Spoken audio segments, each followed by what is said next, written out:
how do you know if it's love or control? So, love gives freedom na ay tagawasa. While control creates fear. Puro ka kahadlo. No?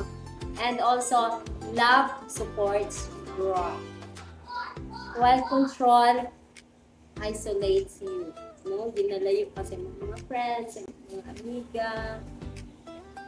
Opposite siya.